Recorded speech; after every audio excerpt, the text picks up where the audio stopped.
Hello and welcome to my channel. I'm the City Witch. So today's video is going to be on the subject of Sigil Magick. Now I am really excited to do this video for you guys because the Sigil Magick is one of my all-time favourite styles of magic, and I've been using it with great success for a long time now. So in this video I'm going to recommend a couple of books that I think would be really good for you guys to read if you're interested in getting into Sigil Magick. I'm going to show you a couple of tools that I recommend getting as well, and I'm going to show you personal sigils that I've made over the years that if you want to use in your craft as well guys, then by all means please do so. I'm happy for you to do that. I'm not going to advise you on which sigil types here that I think you should use if you're a beginner or an experienced practitioner. I think it's going to be important for you guys to choose which ones to incorporate in your craft on your own. Most of these are interchangeable and can be used in numerous different ways, and these are just some of the ones I know about. This is such a large subject guys that if you go out there's probably hundreds more techniques that I haven't mentioned. These are just the ones that I have personally used with great success that I'm going to discuss with you today, and hopefully it'll give you some ideas to use in your own craft as well. So let's get to it, shall we? So, to my knowledge, there are three types of sigil magics that all sigils fall under. The first one is called fast-acting sigils. Now, the description is in the title really guys. They are fast-acting, that's what they do. So these sigils are created for a short burst of energy. So sigils that are best for this are ones for, say you're going for a job interview and you're a bit nervous, so you could create one for confidence and you activate it in the morning on the day of the interview, and then that brings in that energy during that day, but then it'll fizzle out by the time the day is done. So that's an example of a fast-acting sigil. So a fast-acting sigil, to activate it, must be destroyed, which is why they're fast-acting. So the minute you destroy them, you free the energy. So the idea is that during the design process of the sigil, you're imbuing it with its energies and all your intentions and making it active and alive in the process. And then when you destroy it, you free that energy into the universe for that sigil to be manifested in your life, whatever that may be. Now there are several destructive techniques that you can use for this. The first obvious one is fire, because fire is very fast acting. You've only got to set it on fire and it's pretty much done. It usually will go up in flames quite quickly. Now if you are thinking about using fire, please think about fire safety. I'd like you all to have at least one item nearby that could extinguish the flames if it does get out of control, and then use fire safety dishes at all times, or containers where the fire can be controlled. So for those of you out there that are experienced, you'll know that a cauldron is an excellent tool for this. If you don't have a cauldron, you need some kind of fireproof dish or a bowl that won't smash under the pressure of the heat. If you don't have these things, it's better to burn the item outside, maybe on a pavement or something where it can't catch fire, and away from anything flammable. Okay guys? The next one would be water. Now water is an excellent energy to destroy sigils in. Now I know you might be thinking, why water? I wouldn't really think of that one. Well, water's quite versatile guys. You can destroy a sigil in two different ways with water. Firstly, you can do it using ice, because obviously it's a solid form of water, or you can do it in its liquid form as well. So for its liquid form, it's obvious. You just get yourself a little tumbler or a bowl. You can get yourself your chalice if you own one of those guys. You make and sign your sigil at your altar with your chalice, and then you simply drop it in the chalice, and then what will happen is in the space of about an hour that will dissolve and go into this pulpy mess. During the dissolving process, that's part of the destruction, so that's where the energy has been freed. The next one is obviously through freezing.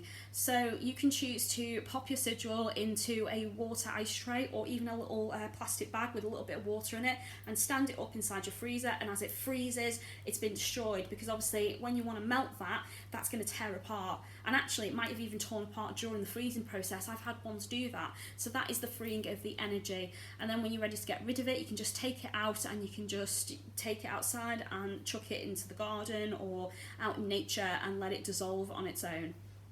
Okay. Another one is using earth. Now earth is another easy one. All you need is soil for this. So you'd make your sigil, and then you'd either take it outside and bury it, or you'd take it far away from your house and bury it. Nice and simple. If you live in an apartment, potted plants are excellent for this, especially if you put them in large containers, but then also have the plant in a slightly smaller one, so it's got dirt underneath. All you have to do is lift the plant, pop the sigil in, put the plant back on top. Nice and easy, nobody's none the wiser, and nobody can see that that sigil's there, and over time that will biodegrade in the soil and get destroyed. Now you might think that that isn't a fast acting method, but actually it is, because the minute it's in the soil, the earth starts eating away at it immediately, because that's what earth does. And then think about all the insects and worms and things that's in the soil as well. That also helps destroy the sigil. So the minute it's in the soil, it's considered destroyed, guys. So that's another one. If you are going to use earth, I'd like to ask you guys to not use any inks. Now inks, a lot of them out there are toxic for the environment, so it's not good. The best thing you can use is just a standard pencil and a rubber, to be honest. Pencils are made out of either graphite or lead, and they are naturally biodegradable, and they're also conductive of energy, so you can actually charge the pencil while writing or drawing your sigil, and that charges it, and then obviously you've given it some extra power in the process of actually its creation. So that's another good idea as well, guys. So I suppose you're thinking that I'm not going to mention air, but I am. Air is actually a way to destroy your sigil, and it's a really difficult one actually, because not a lot of people, I think, have thought of this, and to my knowledge nobody else has said do it this way. This is one I think I came up with myself, and I've had great success with it, so I'm going to mention it to you guys. So one method I did read with air was to draw your sigils out using an incense stick or using some polysantos. So you're using the air or the smoke that it's creating to make the sigil, freeing it in the environment. So that is one that is out there, but the one I designed myself was to make yourself a paper plane and chuck it out the window on a windy day. And I know that sounds bonkers, but winds can actually travel notes and paper for very, very long distances. And as it's out in the environment, again, because it's among the elements, it's being destroyed immediately. So that is why it's considered a fast-acting one, because all the elements and everything it comes into contact with, and if it rains that day, anything along those lines, that's going to break it down and destroy it. So because you've used the element of air to free it, that's the element that was used to send out the energy, so therefore that's the element that was used. Now, another thing I'm going to mention to you with these destructive processes of earth, air, fire and water is all of those have their own energy purposes in the craft, and it's a very good idea to think about which one you want to incorporate to match the sigil's purpose. So if it's for love, you might want to choose water, because water is obviously the emotional seat of the body, so it controls all our emotions, love, commitment, devotion, that kind of energy, so that's a good one. But say it's not really about that, it's more about, I know, sexual energy or spicing up your love life a little bit, you might want to use fire, because fire is good for that, and it's that raw energy. So just choose what it is your sigil represents and choose the matching destructive process, and that will give it extra added power and obviously extra meaning as well. And then if any of these processes mean that you've got something at the end, like the ashes or the pulp from the water, or say the paper dart that you throw outside comes back to you, or ends up in your garden and doesn't go far at all, then all I would do then, guys, is bury them and let the earth destroy them naturally, because it's still a destructive process and it's being biodegraded naturally and it's not harming anything. So for that reason, I tend not to do my sigils that I'm going to be putting in water, air or earth in inks. I always do them in pencil. The only ones I do in ink is the one I'm going to burn in fire, because I know that's gone, because I've watched it, I've done it. So there you go, guys. So the next type of sigil is long-term. Now, long-term sigil is something that you're going to want to use to manifest something over a long period of time that you know is going to stick in your life, because that's the difference between fast-acting and long-term.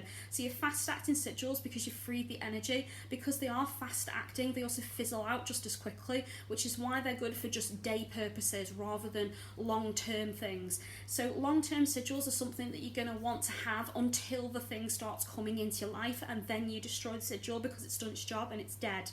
So long-term sigils can be used for things like looking for a soulmate, for example, a partner to can't talk, guys, to spend the rest of your life with. Once that partner arrives, that's the point you destroy the sigil. It could be that you're in a job that you love, but you need more money, so you want to go for that all-important promotion, and your boss keeps overlooking you. So you might want to have a sigil on you every day to show off your skills and make your boss more accepting of your skill set and realise that you have talent and recognise that. So that might be what the sigil's for. So you take it into work with you every day, or perhaps have it on your desk, or stick it to your computer or something, whatever you want that makes you feel happy. I mean, it doesn't matter if other people see it. I mean, they might think it looks like a funny doodle, but I doubt anyone's going to ask you about it, because nobody's ever asked me about mine, to be honest, guys. So that's just an idea for you, and obviously once the thing you want has happened, that's the process, that's the point you get rid of the sigil. Now, long-term sigils, the thing you need to remember about these is they need to be charged. So think of them like a battery. Now, in my experience, the energy tends to start to dissipate around the end of a 2-week period. So if I make a long-term sigil, what I do is I put a note or a reminder in my phone, and I set an alarm, and then that will let me know a couple of days in advance that it's now time to take that sigil and charge it. Now, I'm going to give you loads of charging techniques for this. So an obvious charging technique is to use crystals. Now, again, you can match the crystal to the purpose of the sigil. So if it's for love, rose quartz or rhodochrosite would be good choices. Garnet is another good one. Obsidian's an attraction stone. So those are really good choices for a sigil that's made around the energies of love. And then all you need to do is program your crystal. So you'd hold it in your power hand, which is the hand you write with, and you take a few moments to concentrate on it, and you would tell the crystal what you want it to do, and then pop that crystal on top of the sigil and just leave it there for a few hours. It doesn't have to be a long period of time, and I mean, an hour will do it, to be honest, guys, but I usually leave it for a number of hours, say about 4 hours, I think I normally do mine, and then I pop the sigil back wherever I had it. So in this case, if it was love, it would probably be in the bedroom or on the mirror where I could see it, or under my bed, because the bed is the seat of sexual energy. So again, think about the energies of the sigil. So wherever you're placing the sigil needs to have purpose. So if it's something to do with work, it should be work related. So either with your laptop or your work tools or at your work desk. It shouldn't be at home, because it's not going to do its job, is it? Because it needs to be in the area that the energies are that you want to manifest. So crystals is one charging technique. Another charging technique is to use a little tea light and light it and use the power of fire. So rather than the candle itself, you're using the flame as the energy of fire. You can also incorporate colour magic here as well by picking the right colour candle to match the intent of the sigil. So again, you can add another layer to this. You can also sprinkle some herbs on that as well if you wanted. You could even put some salt or a little ring of herbs around the sigil as you're doing this. That's completely up to you. If you are going to do this technique though, make sure your candle is in a fireproof container. The last thing you want to do is let that burn down, and for some unknown reason it's, poured wax all over your sigil and destroyed it, or it's accidentally caught fire. So that's another thing, guys. And again, make sure it's fire safe, so it's on a surface where it can't catch fire or tip over, and don't leave candles exposed or unattended.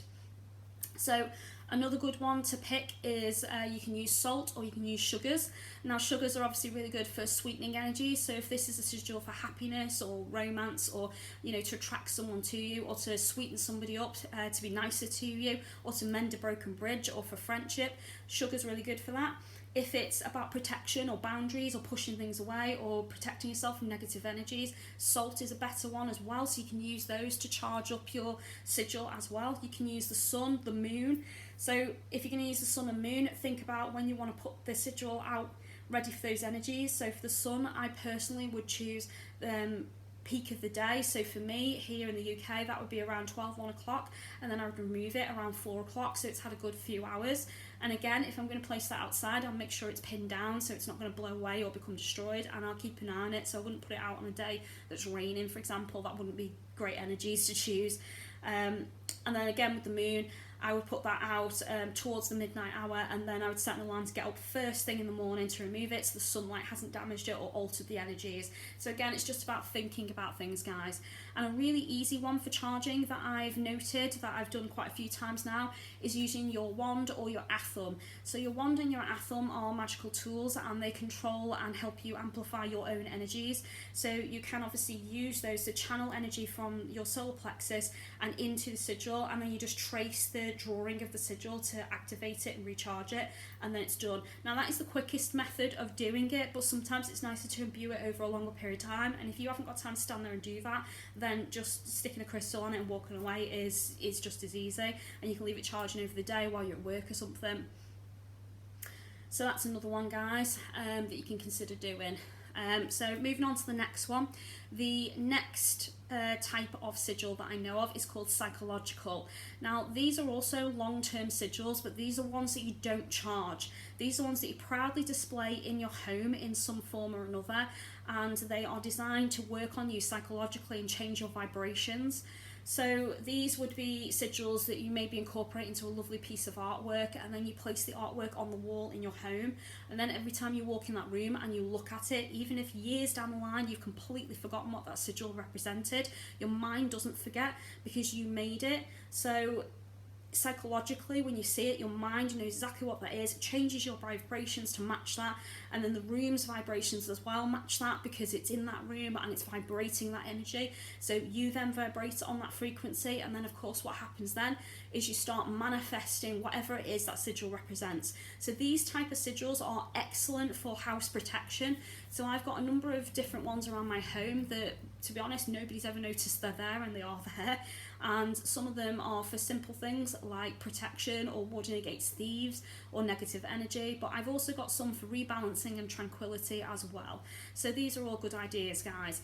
And ways I've hidden them around the house, for those of you who don't want them to be too obvious, is you can put them on plant pots. So I've got a number of plant pots around my house, and I've painted or drawn the sigils on the plant pot, and I've kind of blended it in with the colours of the style of the plant pot as well, so no one really can tell it's there.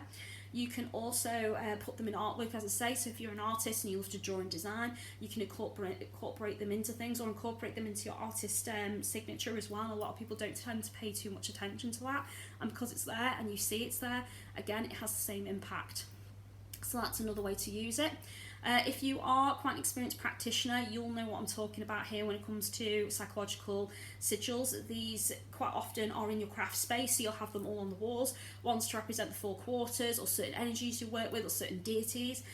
You might have them to bring in certain energies to your magic, like such as power or stability, or ones to make your magic not glitchy or successful, things like that. So that's another good idea as well. So that's the 3 types I know of, guys. Fast acting, which you destroy; long term, which you charge; and psychological, which you don't need to charge, and they work on your vibrational level and changing your vibrations. So they're the ones that I know of. So let's now get into a couple of the different ways that I have actually used sigils. So one of the ways that I've used sigils is on the skin. So there are 2 methods for this. Tattoos is an obvious one, and I do actually have a tattoo sigil, so you'll be able to see it there. Now that is the Elven Star, and I've actually had a couple of alterations done to it as well, which was my personal style, and that means something to me. So that was one I had. Now obviously you can't do this if you're underage or you're too young for a tattoo in your country. I certainly don't recommend going and tattooing yourselves, guys. Please go to a professional place if you're going to get one. You know the inks are safe, and you know the needles are clean, okay? Now, tattoos are obviously an option. I do also have the crescent moon on my hand there. That's another one. And I know you might be thinking, aren't they really symbols? Yes, they're symbols, but the minute I charge them and make them something to do with me, they become a sigil. So that's how symbols and sigils interchange a little bit.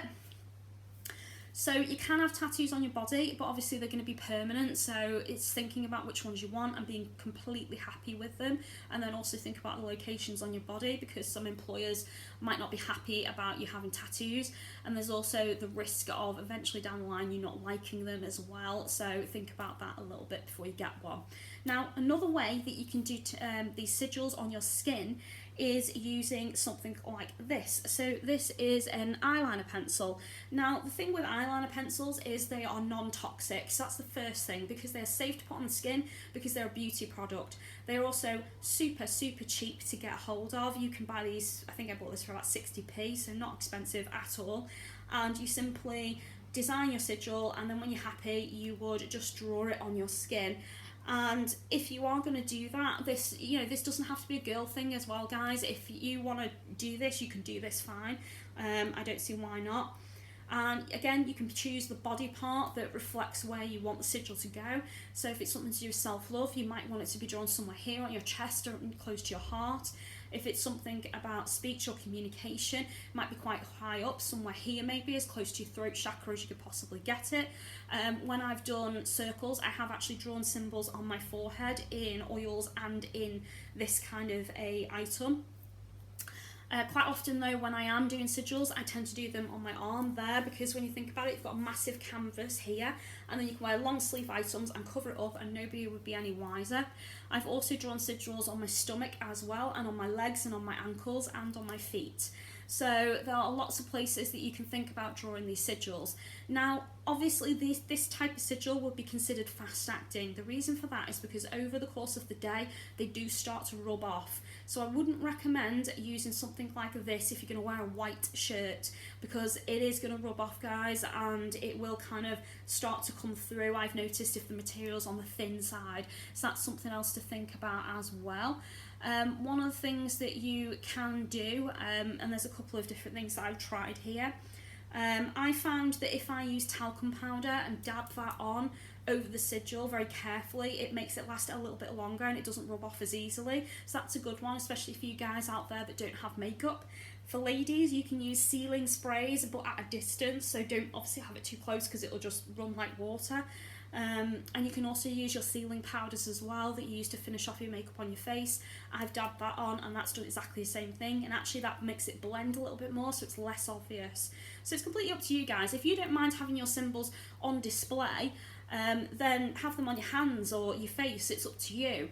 But if you want them hidden and you want them to mean something more to you, more of a private sigil, then have them hidden on the body, that's fine as well. But something like this is excellent. Don't ever use marker or Sharpie because they obviously are toxic, not good for the skin, hard to get off, and obviously they do have some kind of, they do have chemicals in them which are not good for the body. So something like this is much better.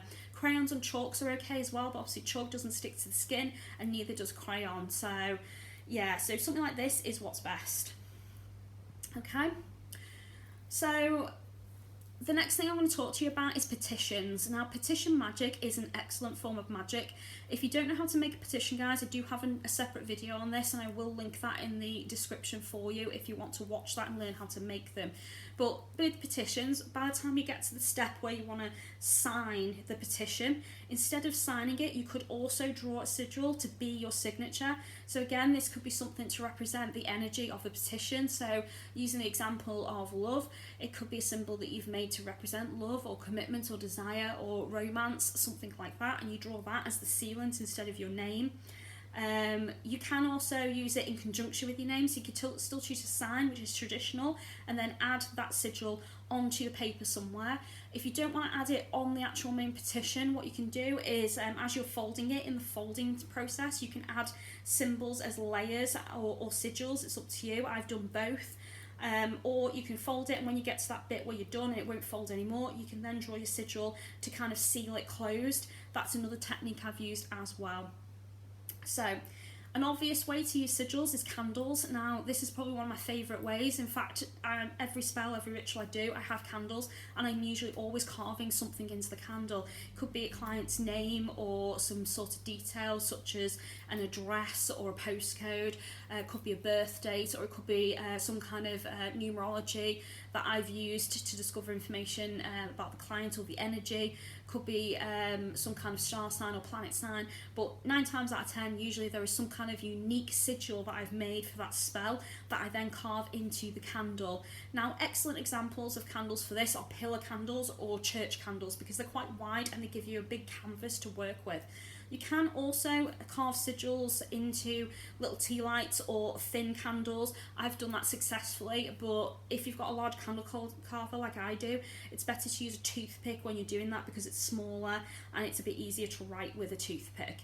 Now, using a big pillar candle, you just carve the sigil into the candle, and then you can go through your normal process after that. So you can anoint it, you can dress it, and then as the candle's lit and burns down, that's the destroying process, so it frees it. But because candles, the bigger the candle, the slower the energy is to release, because obviously it's got a lot longer to go before it's finished, then the sigil can be considered to be slow, matching the speed of the candle as well. So that's something else to think about. Now with the tea lights, as I say, you can carve sigils into those using a toothpick, and it doesn't have to be the wax on the top, it can also be the little foil container that it's in. Now what I've done there is I tip it towards me so I can see it clearly, and then I dint it and I kind of sort of stab into the foil, the sigil. Now you have to be super careful doing this because you don't want to actually pierce the foil, because if you do that, obviously the wax is going to seep out and make a mess. So if that does happen and you're not bothered and it doesn't really bother you whether the wax comes out, make sure it's on a fireproof container so you don't burn or set fire to anything or destroy your altar cloths. Okay? So another one is a necklace. Now I actually have examples here. So for ladies out there, I don't know if guys have these, but certainly ladies do, lockets is a good one. So this was one that I used for Sigils and Petition Magic for a very long time, and I would just draw and add one inside. I don't think I have one in this right now.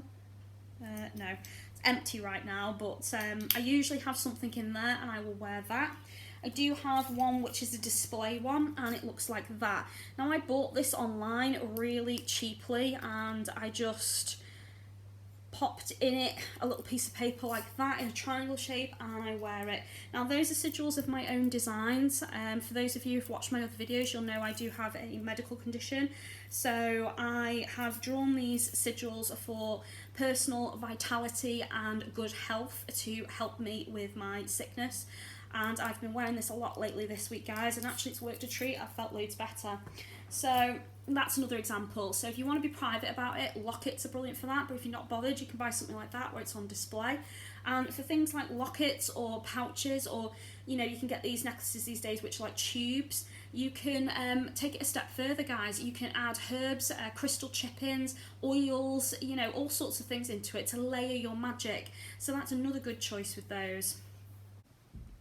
So another idea is if you are a business person like myself and you have your own company or your own business and you have flyers or business cards, a great idea is to create yourself a sigil for business success and draw it on the business card itself and keep that on your physical person, so you could keep it somewhere where you conduct business. So if you have an office in your home, you can keep it there, maybe on a pin board or on your computer or something where you see it all the time. Or if you're like me and you have a money jar ritual on the go, you can pop it in that, which is what I've done with mine. And every time I'm adding money into that I've gained from clients and we're taking money out, I'm seeing that sigil because it's there and it's part of the spell itself. So that's another good one. Or you keep it inside your purse or your wallet so it's with you all the time. So that's another good one. So again, taking that step further, what I've mentioned there with lockets, you can also do with pouches, sachets, charm bags, spell jars and poppets, purses, wallets, pockets, cars, bags. There's loads of ideas here, guys. So with your pockets, you have that extra little tiny pocket in your jeans. You can slot it in there and wear it throughout a day. Ladies, you can wear sigils in your bras. Men, you can wear them in your socks if you want. I have put them inside spell jars and charm bags and even gree-grees as well. So all good choices. One of my favourite places to put a poppet is sigils is on a poppet. So poppet magic is another favourite way that I like to do magic, and I make all my own poppets and I usually make them where I can obviously reuse them. So what I tend to do is during the stuffing process, if it's for a certain intent, I will add sigils that I've charged into the design of the poppet and then seal them, or I pin them to the poppet after I've charged them with a certain energy. So that's another good way that you can use poppets and sigils in conjunction with each other. Let's see what else we got. So cars, as I say, cars, I've used sigils in cars. I've placed them on the dashboard, so obviously these are pretty visible. I usually combine that with turquoise crystal because that is the stone of safe travel. I've done charms for all sorts of different family members for safe travel, to stop breakdowns. I've even done ones to help them find car park spaces. So there's all sorts of different ways that you can use sigil, guys. It's just about being creative. Other ways, let's see, so gardens, let's look at the garden. So if you're like me and you do have a garden, I have done some fantastic sigil work in gardens. So a really good one is using children's chalk. Now you can get them in lots and lots of colours these days as well, and you can chalk all sorts of symbols on the bricks of your property, on the floors outside, on furniture, and because it's chalk it will just wash away in the rain, so the energy remains but the sigil itself is gone, and the minute that it's washed away by the elements, the minute the energy is released, which is fantastic. If you want to do long-term sigils for your garden as well, or psychological ones, I have painted plant pots as well with all sorts of sigils on them. The little sticky, I don't know what you call them actually, like sticks that you get where you can chalk on whatever herb is in the plant. I often do sigils on those as well, they're great for that. I have also made, and this was a really great creative idea actually, I got all my nieces involved in this and they loved it. It was a great family little event. What we did was we went pebble gathering on the beach, and we all selected loads and loads of pebbles that we liked, brought them back to the house, gave them a scrub up, and then what we did was we painted them, and we painted all our own sigils on them for all sorts of different beautiful energies, and then we varnished them so that the paint wouldn't come off, and then we placed them in the garden. And you know, they were great because obviously, you know, they're full of lovely energy. We've all worked together as a team, so it brought us together as a family as well, so it's brilliant. And we did all those for all sorts of things. So we did some for growth for the plants, we did them for vitality, we did them to ward against pests and bugs and insects, all sorts of things. So it was brilliant, really, really creative, and there's some really pretty stones out in that garden, guys. I would have got them for you for this video, but it's chucking it down with rain at the moment, so I'm not going to go outside to get them for you, so I'm sorry, you'll have to wait for another time to see them, but that's another idea for you. Houses, let's look at the main house itself. So there's lots of ideas with Sigil Magick you can do in the house. One of the main ones, which is actually very traditional, is to put sigils above doorways or entrances or thresholds. Now, thresholds are obviously more than just gateways for people, they're gateways for energy as well. So a lot of people like to control the energies that are coming in and out of their home. So traditionally what would happen, especially over the top of your front door, is sigils would be carved into the actual door frame or put just above it, and those sigils would be to ward against thieves, to ward against intruders, and to ward against negative energies or evil from stepping over your threshold and into your home.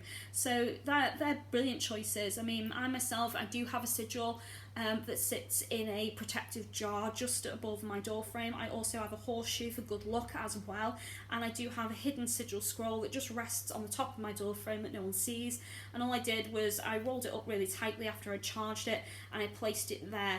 And what I do is every, you know, couple of weeks or so is I take it down, I breathe life into it. So that's another charging technique, guys. You can just simply remember what it's for, breathe life into it, and spend a moment with it, adding your energy into it, and pop it back. Now that is quite quick and obviously dissipates quite quickly, so you do have to do, you know, recharge it more regular when you do that than an average charge, but that's another way you can do it. So you can do that. One thing I will say here, guys, if you don't own your property, please don't carve sigils into the door frame or pin things in your walls that you're not allowed to do so. Use things like no nails or white tack where it won't show up any marks, or do what I did and roll it up in a scroll and rest it where no one can see it, or put it in a place where no one's going to know what it is. So if you're lucky like me and you do have something above the door, you can just hang it there or pop it behind a door frame. It's still there, it's still doing its job, but it's not visible to the public and it's not causing any holes or damage to your walls. So another idea here is invisible inks. Now, if you were a 80s, 90s girl like I was, you will know that invisible ink was a massive fad back then. They were everywhere. You couldn't go into a shop without finding something that had invisible ink in it, and it was all the rage for young girls because we loved them for our diaries and our secrets, and you got these cute little lights that you shine on them, you can read secret messages from all your friends. So invisible ink is an idea that I think is very usable for what we're talking about. So you can use invisible ink to draw sigils on all sorts of things. Now again, don't do this on your walls unless you own the property, and the reason I say that is because how invisible ink is made, it's pretty much almost indestructible, and you need an alcohol rubbing solution to get it off your wall. Now if you own the property, again, it's not too bad if you want to then rub it off after and then you move out and someone else moves in, but if you forget to do that and they try and paint on a new paint, the paint won't stick to it and it'll just create this, it'll just come away from it and they'll wonder what that is and it'll take them a while to get it off. So again, I'd be really wary about actually putting invisible ink on your walls, but you can do it on books, you can do it on CDs, DVDs, you can do it on Valentine's cards. There's all sorts of ways to incorporate the invisible ink without people actually knowing that it's there. And I have done loads of spells like that. I have done ones for Valentine's and romance and love letters where you would draw a sigil on it but invisible ink, and obviously the person who receives it doesn't know they're being affected by sigil, but psychologically they're picking up on the energy, the vibration that's right in front of them on that piece of paper or that card that you've sent them. So that's another good idea. If you can't get hold of invisible ink, you can use pencils and rubbers for this. So you can magically enchant a pencil that has a little rubber on the end, and you can very lightly draw a sigil, but then you can rub it out.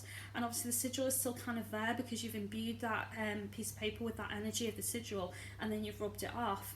Another way is to just use the rubber itself to rub the sigil on, creating kind of an outline on the page. Now I don't know if anyone else has noticed this, but when you do that, your page kind of changes slight colour from what it originally was because you've rubbed it a little bit. So the same principle applies with the rubber when you're doing that, and obviously the sigil's there. The other person probably won't notice, to be honest, but it'll be there and their mind will pick up on it, and so will their energy. So that's another idea. Word of caution there, if you're going to be using invisible symbols and sending them to people, you know, try and just be careful about the choices you're making with your sigils and how you use it in your magic. I'm not going to, you know, preach the wicker reed to anybody here, guys, but freedom of will, I do believe in that. I don't believe anyone should be forced to do something that they don't want to do. I think it's fine to encourage people, but I don't think you should be forcing people and going against their natural nature. That's not right. So that's my personal belief there, guys. Okay. Another way to use sigils is in meditation and manifestation prayers. Now these are both slightly different, and I've used both of them with great success. So meditation, first of all, an easy way to do that is to obviously draw your sigil out or have it before you, and you meditate with it, and you meditate on its purpose, you meditate on attracting that energy into your life. And while you're meditating as well, that's a way to charge it because your energy is live and active as you're using the sigil in the meditation. And obviously you're taking it with you in your mind and you're concentrating on what it's for and putting a lot of energy into that and bringing about what it is that the sigil represents. So that's another good one. A manifestation prayer is simple. So I usually do these after I've done a short meditation of a few minutes where I'm focusing my energy for the day. And I like to do this in the morning. And what I do is I take myself a wand, but if you don't have a wand, guys, you can use your hand for this. And what I do is I trace the sigil out before me to manifest something, and I usually just go like that as if I'm flicking it out into the universe. And this is great for when you want to manifest something within a day. So, you know, if you want to be confident or you're somebody that's easily bombarded by other people's energies, you can create something for boundaries or a shield or something along those lines. If you are, you know, going to an interview and again you want to, you know, be confident and come across as the kind of employee they want, you could have designed a sigil for that and then trace it out in the air.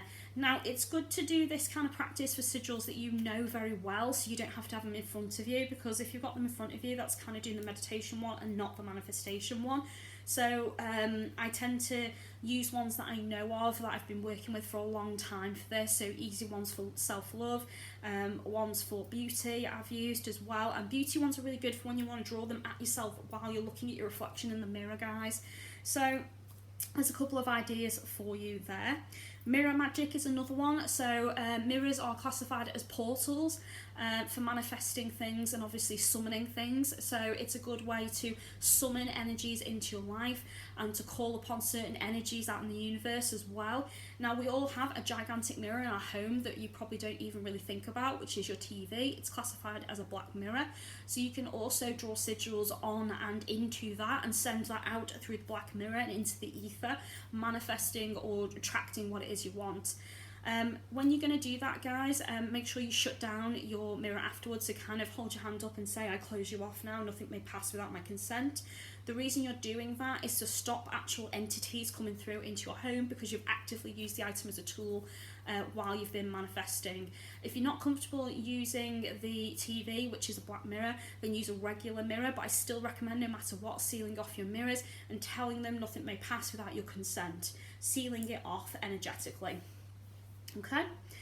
Mirror magic's really good for, like I said, for beauty purposes. So if you're someone like me that sometimes has low moments, especially if you have a medical condition, sometimes it's good to just sit in the mirror and just draw sigils on yourself, on your reflection, and look at your reflection and appreciate yourself in different ways. So, you know, tell yourself 5 things that you love about yourself.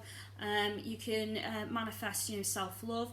You can draw sigils for great health, vitality, acceptance, balance. You know, if you're suffering emotionally, you could do it for, you know, healing the heart or a broken heart. You could do sigils for learning to control your emotions, being more stable. You can do it for purging as well, to release energies so you're not harbouring them. So there's all sorts of different ways to use mirror magic in conjunction with your sigils, and I've had great success with that. Another way to use mirrors for sigils, if you don't want to actually draw them and send them out through the mirror, is to use sticky notes and stick your sigils to the mirror, and every morning when you wake up, you'll see that and you'll go, oh, I know what that means. And again, even if you forget, psychologically you know what it means. And that's another way to use psychological sigil magic as well, is to just have them as notes on your mirror, and I do that on a regular basis, guys. So the last couple I'm going to mention to you is there is also a way to use sigils with your tarot and oracle decks. So with tarot and oracle decks, traditionally you're supposed to put them inside a velvet or black kind of bag of some description, or wrap them in a scarf. But these days, most tarot and oracle decks come in such beautiful decorative boxes. Nobody wants to do that. I don't want to do that. The boxes are stunning. Why do I want to hide them in a black bag? So I don't do that. What I do now instead is I open up the box and I usually add a little sheet of toilet paper in the box, and I add a drop of essential oil. It makes the box smell beautiful. I usually do this with lavender, because lavender is an excellent smell for opening up your psychic vibrations, and the minute you smell it, it opens up your third eye and your senses, and it makes you more aware of things around you energetically, so it's easier to read people as well. So it's a little bit of a cheat doing that, but you know what, use what the tools were given, and that's what lavender's for. So I usually do that. But another thing that you can do as well is draw a sigil on that toilet paper, or add a separate piece of paper in there with a sigil on for protection. And I design sigils for this that protect my tarot and oracle away from outside forces, so that when I'm using it, I know that that energy is pure and safe and hasn't been contaminated by anything in the outside world. So that's another good one, guys. Another one is to draw sigils in your book of shadows. So you can draw them in the front cover for protection, or to harbour your secrets, or to bind the book in some way away from prying eyes, or to keep it safe from monsters or demons or negative energies, that kind of thing. You can do all sorts of different sigils for that. You can also do sigils for blessings in your book as well, and I tend to have one of each. So I have a sigil for protection and I have one for blessing. So the book is being blessed, but it's also protected from outside forces. I tend to do a lot of these sigils in all sorts of reading books as well. I don't just put them in Book of Shadows, I put them in my bullet journals and my notebooks, and I put them inside a lot of my favourite witchcraft books as well, that I don't really want too many people putting their negativity onto, especially some of the subjects that I have in my library. So I tend to draw that sigil on that book, and because obviously it's a book one day I might pass on, I've done that in invisible ink as well, so no one knows it's there except me. And it's also a good way for security. So if someone borrows your book and denies they have it, all you have to do is shine a blue light and go, well, you do, because that's my signature, and that's another way to prove that it was yours. So it's great for security purposes. And the last thing I want to mention to you guys is shoe magic. Now, this is definitely one of my own invention. I've not known anybody else to do this at all, and I've never known anybody to spot that I've done this as well, guys. So it's really inconspicuous magic, so it's great. One of the things I do know of is one of the charging techniques available to you guys is to walk sigils. By walking them, you're supposed to be energetically charging them. So this is a great one, because you draw the sigil on the bottom of your shoe, which quite often is usually made out of black leather, and if you draw it in black marker, hardly anyone's going to see it, or they're not going to see it, to be honest, because it's underneath your shoe, and because it's black it matches, so no one's going to notice it. And as you're walking throughout the day, that sigil is repeatedly charged, and some of the most fantastic results I've had with writing sigils on my shoes has been for road opener spells. I've done it for protection when walking about, and I've done it for balance as well, because I don't know about you guys, but my balance sucks and I tend to fall over a lot. So I've done it for all sorts of things. So yeah, shoe magic is another one, guys. So before I finish this video, I'm going to show you the last things that I've got here. I did say to you guys that I was going to show you some ideas that I had here. So the first one I wanted to show you is these books that I'm going to recommend. So these are those. So you've got the Practical Sigil Magic book, and then you've got Sigil Witchery. Now both of these are a little bit different. This one focuses on occult magic, and it's quite old school the way it goes about it, but I have designed some really nice sigils from this, and I'll show you an example in a moment. He does do this thing where he uses automatic writing to make sigils, which was really interesting. I mean, they look like a hot mess when you're doing it, but by the end of doing it, they look fantastic. So that's another good one. This one, she talked a lot about all sorts of different sigil methods, and some of the stuff she talked about was using sigils to influence the outside world rather than yourself in your life, which was really interesting. This is a practical book, and it gives you lots of exercises to do, and she also gives you note pages in it as well. Now, I didn't make notes in this because I didn't want to ruin the book. I tended to use a notebook in conjunction with this, but I flew through this. I think I read it in about a week. It was really good. So both those books are really good, guys, and I recommend them. So from this one, I designed a sigil that looked like that.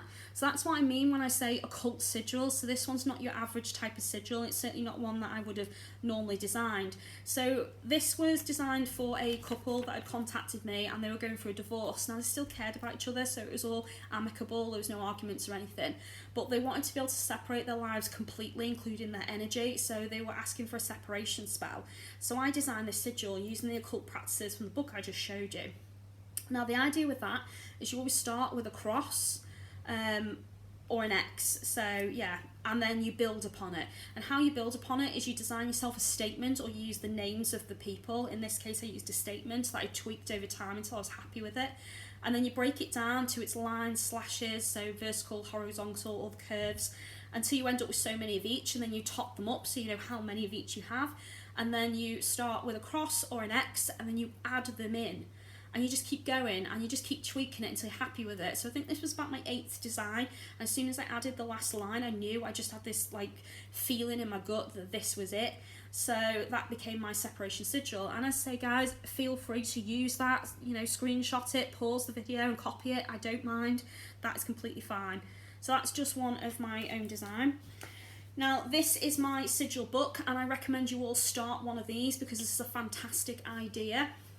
So, and I'm fully aware this is Harry Potter, by the way, but my partner bought me this, and it's beautiful, and I wanted to use it for something that I was going to keep, not something that I was going to write in and chuck away down the line. So this is why I use this for my sigil book. And actually it worked out quite well, actually. I really like what I've done with this. So these are the kinds of sigils I'll be teaching you how to make in my other video.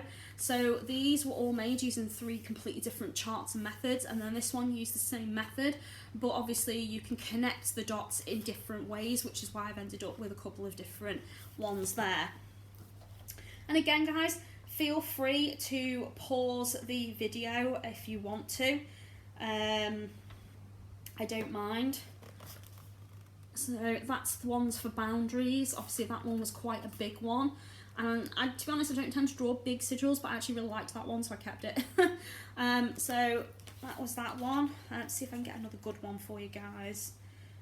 Love. Maybe not love. Maybe self-love would be better.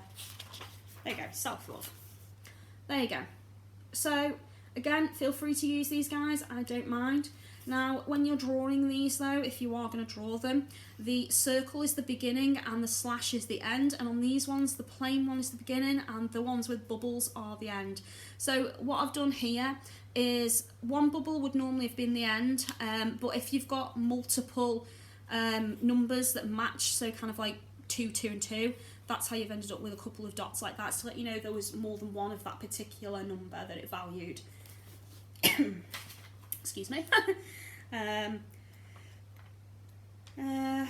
What else can I show you? I'll show you one more.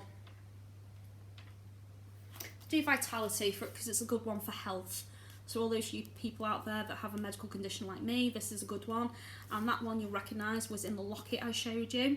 So there you go. So they're all ones that I personally designed. None of those have come from any other source. I personally sat and designed every sigil that's in there. And then what I did with this book as well, if you notice, is I kind of kept a blank page here, and what I want to do eventually is make some more creative sigils that are just of my own design, so incorporating things like hearts, for example, or squares or pentagrams. So I'm going to design a set of them, and when I'm happy, they will then go in this book to be kept forever. And when I'm obviously doing my spells and rituals, this is like a quick reference because I can just pick it up and refer to what I want and then copy the sigil into my spell. So that's why I've designed this. So that's it, guys, that's all I've got for you today. Hope you enjoyed the video, and if you did, give me that thumbs up. If you didn't, I'm really sorry, but thank you very much for watching. If you're not a subscriber, please subscribe and it'll tell you when my next videos are coming out. And if you don't already know, guys, I am a member of Patreon, and if you'd like to support my channel, then please be a patron of my channel. That would be fantastic and I would much appreciate it.